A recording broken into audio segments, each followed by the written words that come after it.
வணக்கம் நிகிதா. அதாவது தமிழக வெற்றி கழகத்தின் தலைவர் விஜய் வரும் 18ஆம் தேதி ஈரோட்டில் மக்கள் சந்திப்பு கூட்டம் நடத்துவதற்கு காவல்துறையினர் இன்று அனுமதி வழங்கியுள்ளனர்.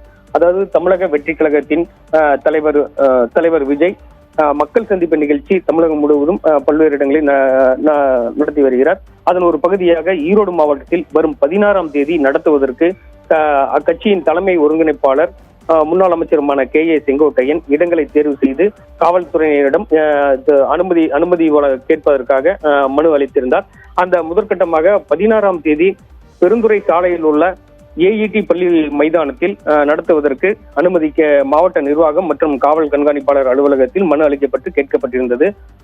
பாதுகாப்பு காரணங்கள் கருதி அந்த இடம் பாதுகாப்புக்கு குறைபாடாக உள்ளதாக நேரில் ஆய்வு செய்த காவல்துறையினர் தெரிவிக்கப்பட்டதை அடுத்து மீண்டும் வேறு இடத்தை தேர்வு செய்து தருமாறு காவல்துறையினர் தமிழக வெற்றி கழகத்தினருக்கு அறிவுறுத்தினர். அதனைத் தொடர்ந்து மாற்று இடமாக பெருந்துறை, அதாவது ஈரோடு மாவட்டம் பெருந்துறை சுங்கச்சாவடி அருகே இடம் தேர்வு செய்யப்பட்டு அதற்கான அனுமதி கேட்கப்பட்டிருந்தது.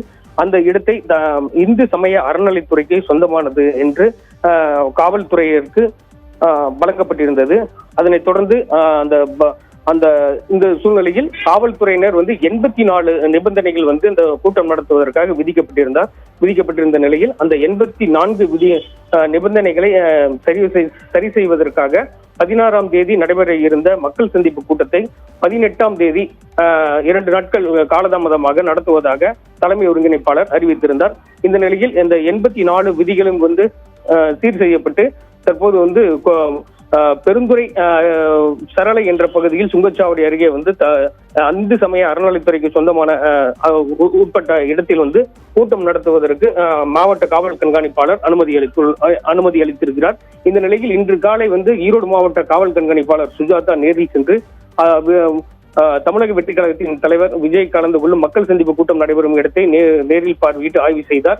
அந்த நிலையில் வரும் வாகனங்கள் செல்லும் வாகனங்கள் வரும் வழிகள் உள்ளிட்ட முக்கிய தலைவர்கள் பேசுகின்ற வழிகள், செல்லுகின்ற வழிகள், மக்கள் சந்திப்பு நடைபெறக்கூடிய இடத்தை அனைத்து இடங்களிலும் பார்வையிட்டு ஆய்வு செய்தார். இந்த நிலையிலும் ஆய்வு செய்த பின்னர் மாவட்ட காவல் கண்காணிப்பாளர் தற்போது தமிழக வெற்றி கழக தலைவர் விஜய் கலந்து கொள்ளும் கூட்டத்திற்கு அனுமதி வழங்கியுள்ளார். மேலும் இந்து சமய அறநிலைத்துறை இடத்தை பயன்படுத்த 50,000 ரூபாய் வாடகையும் டெபாசிட்டாக 50,000 ரூபாய் நிர்ணயித்து இடத்தை பயன்படுத்திக் கொள்ளலாம் என அனுமதி வழங்கப்பட்டுள்ளது குறிப்பிடத்தக்கது. அதாவது தமிழக வெற்றி கழகத்தினுடைய தலைவர் விஜய் புதுச்சேரியை தற்போது கூட்டத்தை முடித்த பின்னர் அடுத்த கூட்டமாக ஈரோடு மாவட்டத்தில் மக்கள் சந்திப்பு கூட்டம் நடத்தப்படுவது குறிப்பிடத்தக்கது. இருந்தபோதும் முன்னாள் அமைச்சர் KA செங்கோட்டையன் அதிமுகவில் இருந்து விலகி தற்போது இந்த கூட்டத்தை நடத்துவது இப்பகுதியில் கொங்கு மண்டலத்தில் ஒரு எதிர்பார்ப்பை ஏற்படுத்தியுள்ளது.